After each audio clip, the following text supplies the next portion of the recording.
Assalamualaikum warahmatullahi wabarakatuh. Jam 7 pagi hari Minggu, tanggal 18 apa 19 ya. Ya menjelang tanggal 20 lah ya. Nah, posisi di planet Bekasi, area Pondok Gede udah beberapa hari mendung, hujan besar, petir, katanya sih dampak dari adanya La Nina. Nah, karena ini bulan September udah lewat, Oktober mau habis, biasanya adalah musim hujan. Dan ketika musim hujan, maka produksi dari panel itu biasanya sangat-sangat ngedrop ya. Sementara mungkin kita adaptasi dari pemakaian juga nggak berubah, sehingga ada potensi yang namanya aki ini bisa kena masalah. Nah, jadi buat teman-teman yang sama kondisi tempatnya juga mulai mendung, hujan, nah harap diantisipasi agar load dari si aki disesuaikan dengan kemampuan produksi panelnya. Jangan sampai dulu tahun pertama ketika musim hujan, karena dulu masih di kantor gitu ya, jadi nggak kepantau, akhirnya salah satu aki jadi drop karena produksi hariannya berkurang. Sementara dari settingan load inverter ini masih otomatis nyala ke pompa air gitu ya.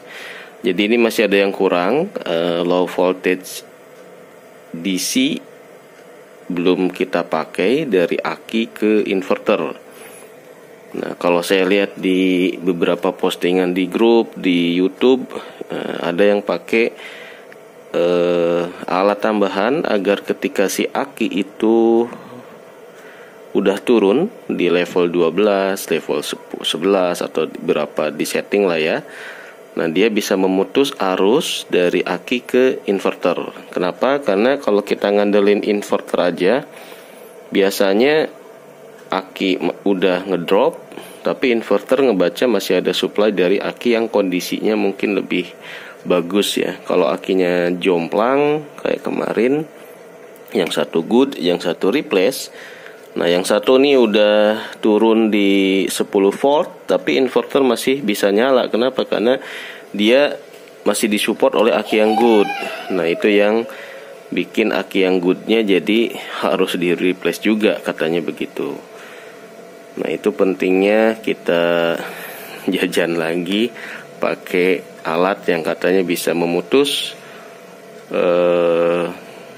arus dari si aki ke inverter. Tapi tekniknya kayak apa belum paham juga ya, apa kabelnya nyambung ke alat itu atau gimana. Nah, saya belum ngerti, karena yang jadi pemahaman saya ini kalau dari aki ke inverter kan itu aki kabelnya harus gede ya.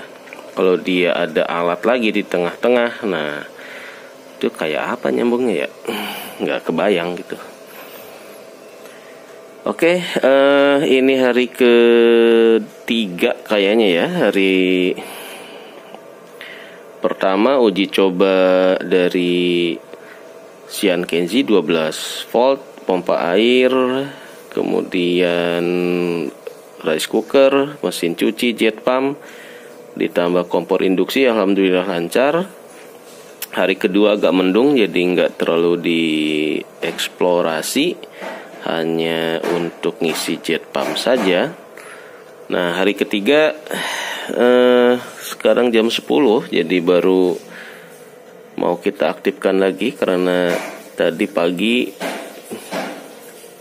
akinya di bawah 12. Jadi di tahun kedua saya mau agak disiplin, akinya kita batasin sampai di 12 volt. Ya, biar awet gitu ya, kapok.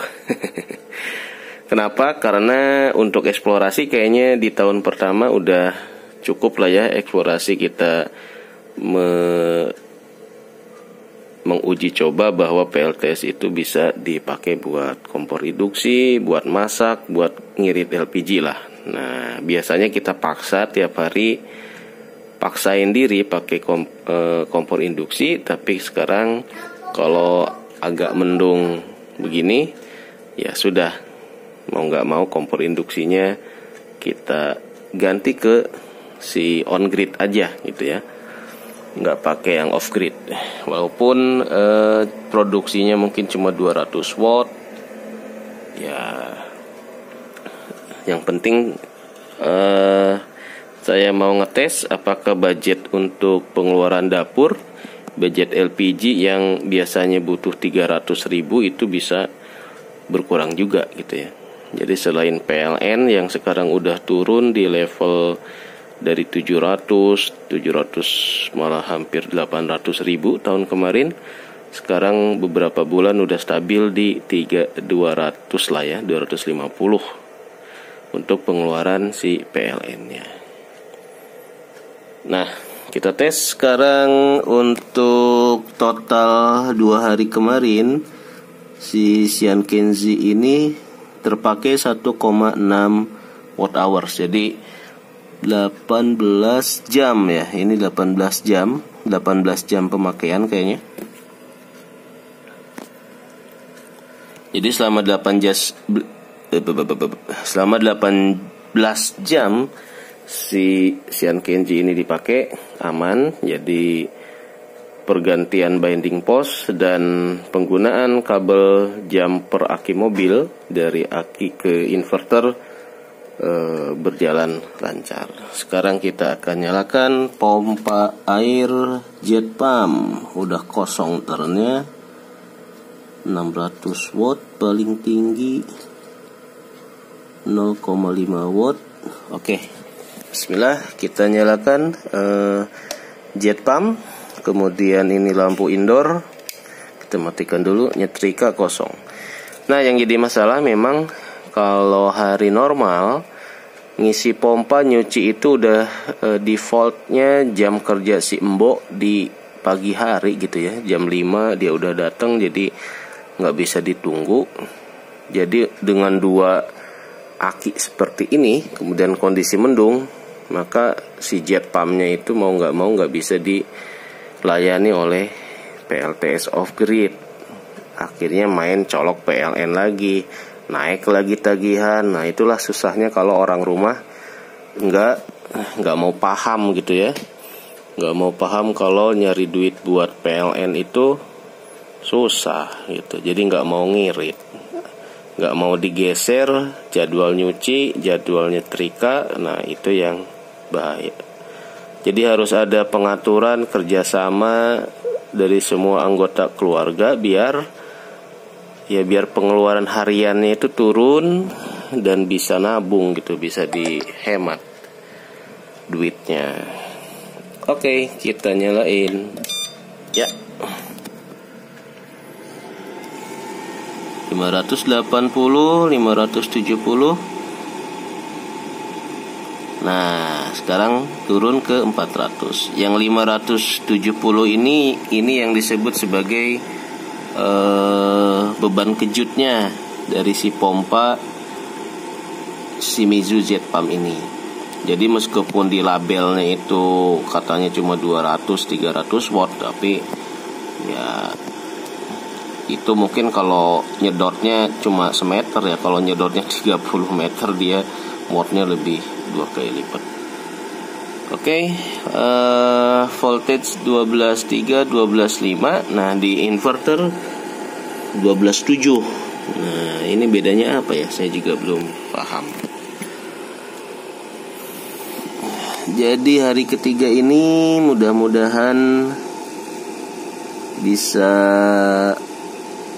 ada catatan baru ya. Paling tinggi ini berapa nih? Low-nya 01, paling tinggi 612. Untuk 2 hari kemarin di 612 watt. Terakhir sih ketika nyetrika dan rice cooker itu di 750 masih aman penggunaan si Sian Kenzi ini. Oke, mudah-mudahan hari ini ada cukup panas buat ngisi lagi. Ini baru kita nyalakan setelah produksinya 800 watt hours. Jadi untuk ngisi toron itu butuh sekitar 500 watt hours. Jadi kalau udah inputnya melebihi output, nah itu baru aman buat kita nyalakan beban perabot rumah kita. Tapi kalau produksinya masih 200-300 berarti nanti kan nombok ya. Sementara akinya ini juga baru terkuras oleh semalam nyalain penerangan outdoor, itu habis 200-300 watt hours. Nah nanti untuk penerangan mudah-mudahan bisa khusus, PLTS khusus, nggak campur-campur, biar kebutuhan energi di pagi hari untuk si jet pump itu masih cukup lah ya. Kalau sekarang ketika subuh udah kurang, nggak bisa dipakai untuk beban berat seperti pompa air. Ya serba salah emang. Solusinya memang aki 2 kurang memadai kalau untuk load rumah tangga yang besar dengan jumlah penghuninya 8 orang. Sekarang berapa ya? 8 kurang 1. Anak lagi ngumpul 5, orang tua 2, 7 orang. 7 orang PLTS-nya 800 watt peak, aki 2 itu kurang.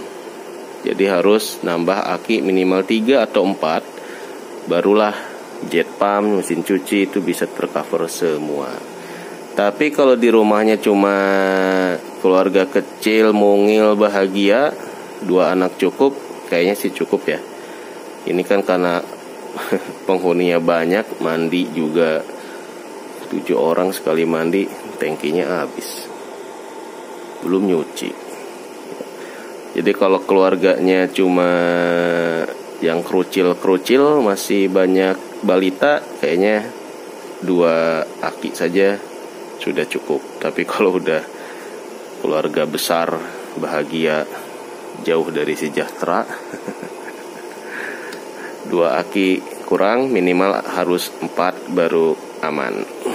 Idealnya 4 sih ya kalau buat mengcover jet pump, mengcover kompor induksi, mengcover mesin cuci, tuh kelihatannya harus main di aki yang banyak. Panel mungkin 800 sampai 1000 watt itu udah cukup, udah bisa melayani kapasitas sampai produksi 2 atau 3 kWh per hari. Kalau dihitung-hitung on grid, kalau lagi panas itu bisa menghasilkan 2 kWh, yang off grid itu 3 kWh. Jadi 5 kWh per hari itu udah cukup buat pemakaian PLN setara 2200 tanpa AC tentu ya. Kalau pakai AC sih ya kurang juga. Oke, demikian ngalor ngidul hari Minggu ini. Masih edisi ngamatin inverter 12 volt karena agak trauma, takut ada terminal yang bau gosong lagi. Jadi sementara kita beberapa hari ke depan, beberapa minggu ke depan masih ngetes apa yang terjadi kalau kita pakai PLTS 12 volt. Kabel yang amannya gimana, kemudian maksimal loadnya seperti apa. Mudah-mudahan itu bisa jadi track catatan ya. Oke. Mudah-mudahan cukup nih, nggak ngedrop di 12.1. Udah kurang nih produksi panelnya, kurang oke, kurang panas, mendung menjelang hujan.